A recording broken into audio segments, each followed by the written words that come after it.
You're listening to the Shaughnessy Group Podcast, insights on buying, selling, and growing Canadian businesses in the lower middle market.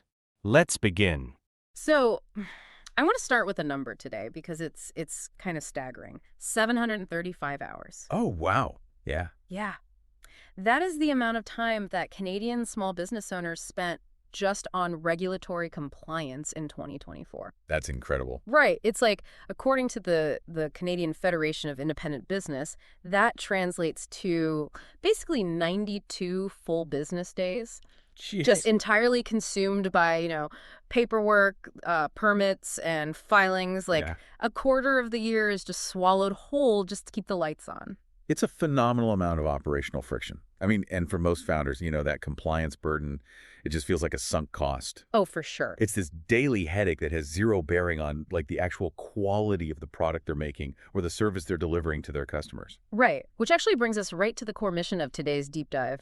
Because that whole dynamic, it completely flips the moment a business owner actually decides to sell. We're looking at a pretty crucial excerpt today from Chapter 6 of Carl E. Sigrist Jr.'s book. It's called Selling Your Canadian Business, a step-by-step guide to maximizing value and securing your legacy. It's a great resource. It really is. And we're going to kind of map out the formal legal audit that a buyer's mergers and acquisitions lawyer conducts, because our goal here is to really understand the specific, mechanical tests that this lawyer runs before they ever tell their client, yeah, go ahead and pay full asking price. Right, because that transition from, operating a business to selling it, it requires a total perspective shift. Yeah. Because when you're operating, non-compliance is often treated as like a theoretical risk. Right, the Morrow problem. Exactly. A low probability event that you figure you'll deal with if an inspector ever actually knocks on the door. But in an M&A context, that risk becomes the absolute center of gravity. Okay. I mean, the buyer's lawyer is hired specifically to find those vulnerabilities and basically price them right into the deal. Right. So to frame this, I like to think about it like selling a used car, right? Like you can wash it, you can wax it, you can make the exterior look absolutely fantastic. Yeah, vacuum the inside. Exactly. And that's your top line revenue, your market share. That's what gets the buyer to the lot.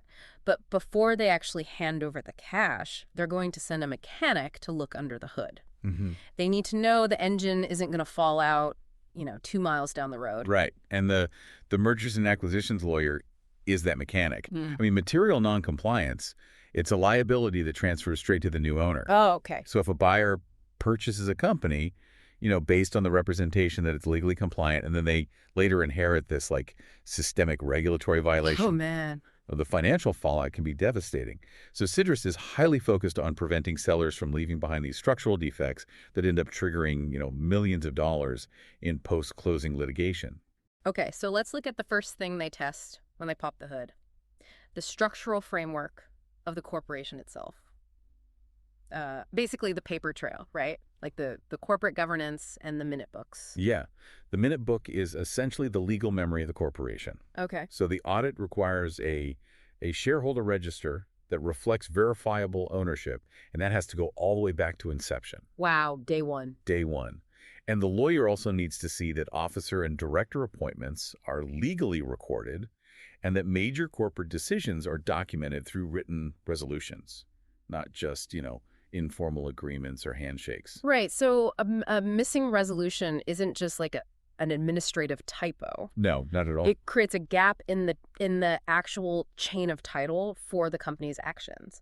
Like if I'm a founder and I authorize this massive pivot or, I don't know, a new class of shares like 3 years ago, but I never formally documented it, the buyer's lawyer basically sees a company that's acting without legal authority. Exactly. It creates this complete vacuum of authorization. Yeah. If the corporate history is undocumented, the buyer can't definitively know who actually holds the authority to even sell the business. Oh, wow. Right. And furthermore, the audit tests whether annual filings with, provincial or federal authorities are fully current, because a corporation that hasn't maintained its filings can actually be involuntarily dissolved by the government. Wait, dissolved? Yeah, meaning the entity the buyer's trying to purchase technically just ceases to exist. Okay, I can imagine a lot of fast-moving entrepreneurs listening to this and suddenly realizing their minute book is effectively just a a shoebox full of sticky notes somewhere. Yeah, that happens a lot. Right, because when you're bootstrapping a startup, maintaining pristine board resolutions is, well, it's rarely the priority. No, you're trying to survive. Exactly. But Segerist offers a really pragmatic perspective on this, I think. He points out that historical perfection isn't actually the requirement here. That's a key point. He emphasizes that buyers, they understand that startups are messy. Yeah. The actual requirement is remediation. Okay, remediation. Right. So the seller's advisors have to identify these gaps Right. and execute the missing resolutions or filings well before the buyer's audit ever begins. Right. Because if you want to maintain leverage in a negotiation, you have to present a cured minute book. You don't want to force the buyer's lawyer to discover all these defects and then mandate the cleanup as a condition of closing. Because then they have the power. Exactly. Okay. So speaking of, structural foundations, the most valuable piece for many companies today isn't physical at all. It's the intellectual property. Oh, absolutely. Trademarks, copyrights, proprietary code, trade secrets. And buyers obviously scrutinize this because the IP is usually the core driver of future revenue. It's the competitive moat. Yeah. But Segerist points out a super counterintuitive trap here. Okay, what is it? The most frequent failure point in an IP audit is not, a missing patent application or an unregistered trademark. No. No. The failure point is chain of title. Chain of title. Yeah. The buyer discovers that the corporation does not actually legally own its own product. Wait. Which completely defies the fundamental assumption I feel like most founders make, right? Like, the assumption is, if I build a product for my company, or if I pay a freelance developer to code some software for my business, the corporation automatically owns the output because it funded the work. Yeah, that's what everyone thinks, but the legal mechanics dictate otherwise. Really? Yeah. Intellectual property developed by a founder prior to the formal date of legal incorporation belongs to that individual founder personally. Oh, wow. Because the corporation didn't exist to take ownership at the moment of creation. Right. It wasn't born yet. Exactly. Yeah. So unless there's a formally documented assignment agreement transferring that IP from the founder to the new corporate entity, the founder retains personal ownership. So essentially, the buyer is going through the audit and they're discovering they're purchasing a shell. And the core product they actually want is still legally sitting in the founder's personal portfolio. Or worse, it's sitting with a third party. Oh, no. Because the same legal principle applies to independent contractors. Okay. So if a business hires a developer to build an app, and the contract lacks a really specific, legally binding intellectual property assignment clause, the contractor retains the copyright to the code. You're kidding. No.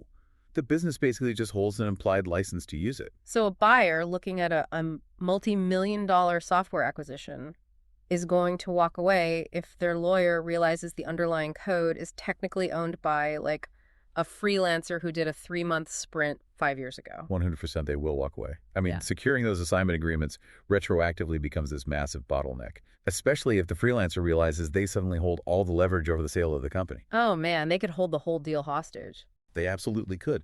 And the buyer will simply not absorb that risk. So confirming that the corporation holds, undisputed, documented ownership of every single IP asset, that has to be completed before the data room is ever even opened to a prospective buyer. Wow. Okay, so that dynamic regarding contractors, creating IP, it bleeds directly into how a company classifies the people actually doing the work. Right. So moving from the assets to the workforce, employment law is the next major pillar of this audit. Yeah, and Segerist flags employment issues as a primary source of post-closing disputes. Really? Yeah, the audit tests for comprehensive written agreements for every single employee, plus strict adherence to provincial employment standards governing things like wages, overtime, and termination notice. Okay. And the lawyer is also going to verify the actual implementation of workplace safety and human rights policies, not just having them in a drawer. Right, they have to actually be practiced. And the specific vulnerability that I feel like bridges both the workforce and our earlier contractor discussion is worker misclassification. Oh, absolutely. Treating someone who essentially functions as an employee as an independent contractor, I tend to view this liability like a slow hidden leak behind the drywall of a house. That's an interesting analogy. Walk me through the mechanics of that. Well, okay, so in the short term, Misclassifying a worker feels like a financial win for the company, right? Screw you out. They avoid paying payroll taxes, employer Canada pension plan contributions, employment insurance, vacation pay. It saves a lot of money up front. Right, the cash flow looks healthier. There's no visible water damage on the paint. But behind the drywall, that leak is rotting the structural wood. Oh, yeah. Because the Canadian tax authorities and the provincial employment standards bodies, they essentially operate as the building inspectors, and they aggressively audit for this specific practice. And tearing down that drywall to unwind a multi-year misclassification that is financially punishing. Exactly. Because the mechanism is retroactive liability. The government can demand years of back taxes, penalties, and interest. And additionally, if the relationship sours, the misclassified worker can actually sue for common law severance, claiming they were an employee all along. And a buyer's lawyer understands that mechanism perfectly. Yeah. When they review the roster and they see this, pool of quote-unquote independent contractors who work 40 hours a week, use company-provided equipment, and report directly to a company manager. It's pretty obvious. Very. They immediately calculate the retroactive tax and severance liability, and the buyer will either deduct that calculated risk directly from the purchase price, or they'll demand those funds be held in escrow for years just to protect themselves from future government audits. Wow, so that's a direct hit to the seller's payout. Exactly. Okay, so that internal liability with employees naturally extends to how the company manages its external obligations too. Right. Because the business is fundamentally just a web of contracts, right? Customer agreements, commercial leases, vendor agreements, financing. Yeah, and the audit subjects every single material contract to a microscopic review. And the primary landmine that the buyer's lawyer is hunting for here is the change of control clause. Okay, so let's break down how that mechanism works. Because a change of control clause is essentially a risk mitigation tool for the other party in the contract, right? Exactly. Like if a supplier signs a really highly favorable long-term pricing agreement with a founder they trust, they include a change of control clause. Mm-hmm. So that if the founder suddenly sells the business to, say, a private equity firm, the supplier has the legal right to terminate or renegotiate the contract. You've got it. It anchors the terms of the agreement to the current ownership structure. Okay. So if the transaction triggers a change of control, the seller has to proactively secure written consent from that supplier or that landlord or, that key customer just to keep the contract active post-closing.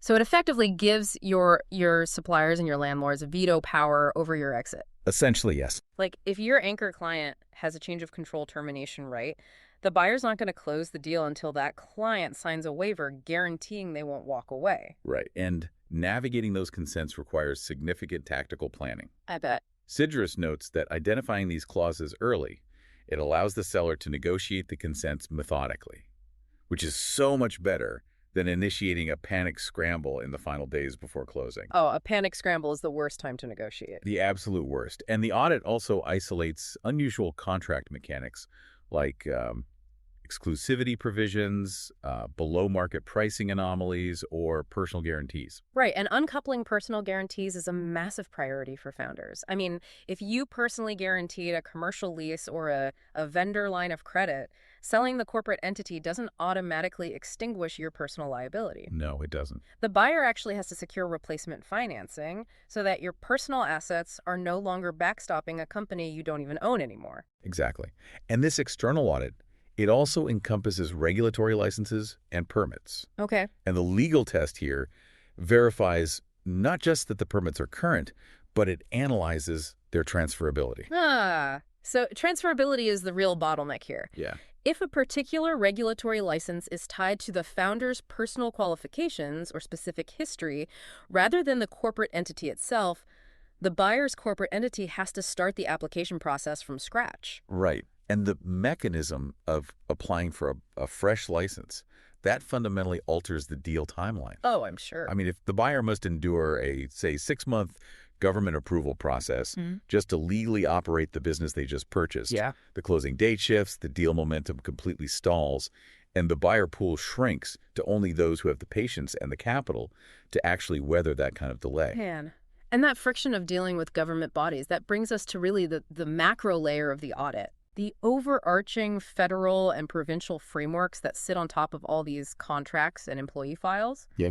because CJURIST outlines how Canadian regulatory law can actively dismantle a transaction if you're not careful. Oh, completely. The macro audit evaluates statutory triggers. Okay. So depending on the enterprise value of the transaction or the specific industry sector, the sale might mandate a formal review under the Competition Act. Right. So the mechanism there is antitrust scrutiny. Yes. Like if a strategic buyer, say a major competitor, is acquiring the business, the government obviously wants to ensure the consolidation doesn't create an anti-competitive monopoly. Exactly. And that requires the seller to produce a massive volume of data to prove the market remains competitive, and that has to happen long before the deal can even close. Right. And it injects this totally uncontrollable regulatory variable right into the timeline. Yeah. And similarly, if the acquirer is a foreign entity, the transaction has to be analyzed against the thresholds of the Investment Canada Act. The federal government actually holds the statutory power to review foreign buyouts to determine if they yield a quote-unquote net benefit to Canada or if they pose a threat to national security. Wow. Okay.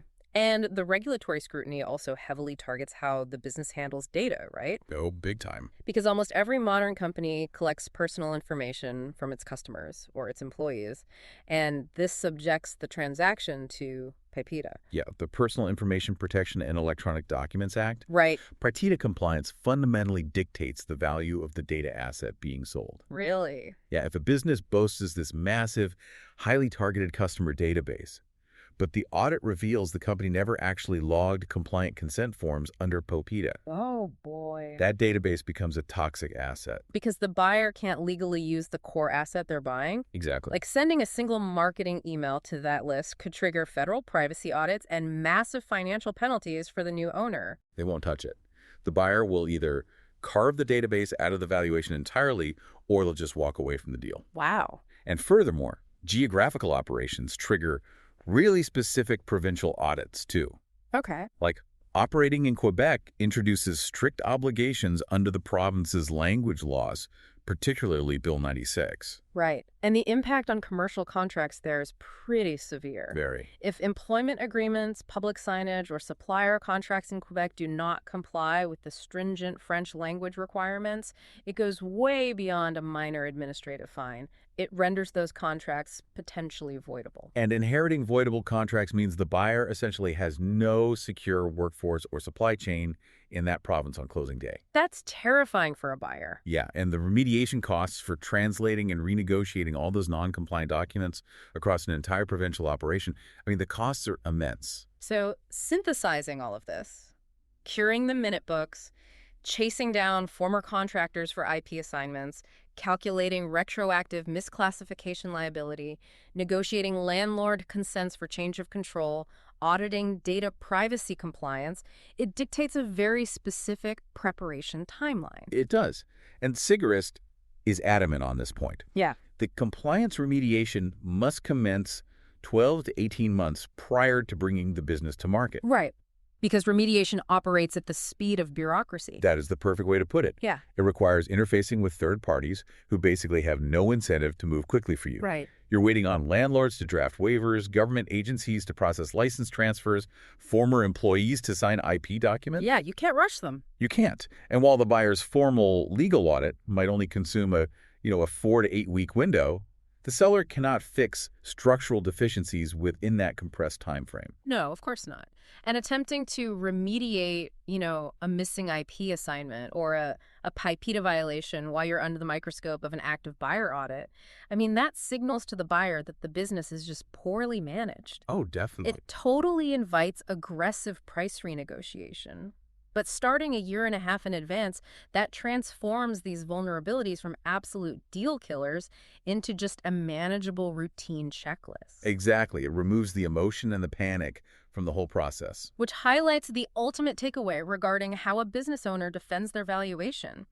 Resolving these legal intricacies is incredibly tedious, unglamorous work. It really is. It's an investment of time and capital that will literally never generate a single dollar of top-line revenue or attract a single new customer. It offers zero operational upside. But it delivers absolute protection at the negotiating table. Yes. When a buyer's lawyer conducts their legal audit and finds a pristine corporate skeleton, verified IP ownership, and compliant employment files, they have no ammunition. The seller essentially strips the buyer of the legal rationale required to demand a price reduction or an excessive escrow holdback. Defending the valuation you spent a decade building requires doing the unglamorous structural work. Because the value of the business is only as strong as the legal framework holding it together. So true. However, Sidrus's framework extends beyond just securing a lucrative exit. Oh. Yeah, the subtitle of his book focuses on securing your legacy. And applying these legal mechanics to a scenario outside of a sale raises a really critical point about succession and risk. Okay, so where does the structural audit intersect with a founder's legacy? Like if they're not selling? Well, consider the intellectual property trap we analyzed earlier. The pre-incorporation stuff. Right. The reality that IP created before incorporation legally belongs to the founder personally, unless it's formally assigned to the company. Right. We discussed how that derails a transaction. But consider the mechanism of what happens if a founder unexpectedly passes away before executing those IP assignments. Oh, okay. The legal chain of title takes a very different path then. A completely different path. If the founder dies, that personally owned intellectual property does not automatically drop into the corporate entity. It doesn't. No. It transfers into the founder's personal estate. Oh, boy. And assets in an estate are subject to the probate process. So they are frozen by the courts while the estate is settled, debts are cleared, and the will is executed. Which means the company the founder built is suddenly legally paralyzed. Exactly. The business basically can't license, sell, or modify its core product because the underlying intellectual property is locked inside a multi-year court process? Yes. So the surviving family is left dealing with a tragic loss, while simultaneously inheriting a company that has essentially lost the legal authority to operate its primary revenue stream. That is heartbreaking. It is. The business can't be operated effectively, nor can it be sold to provide financial security for the family, all because the fundamental asset is frozen in probate. Wow. That reframes the entire concept of regulatory compliance. It really does. Enduring the legal audit is not merely an exercise in, maximizing leverage against a private equity buyer. It's actually the mechanism by which a founder ensures the corporate entity is entirely self-sufficient and legally distinct from themselves. Yes. It protects the foundation of their life's work against any eventuality, whether planned or unplanned. Yeah, it all comes back to the structural engineering report, doesn't it? A business owner might spend a quarter of their year managing the day-to-day paperwork just to keep the lights on. But if they never formally document who actually owns the load-bearing columns, the entire structure remains completely vulnerable. The legal mechanics of ownership and compliance ultimately dictate whether the value you build actually endures. Check your foundations, everyone. This podcast is for informational purposes only and is not professional advice. Consult qualified advisors for your specific situation.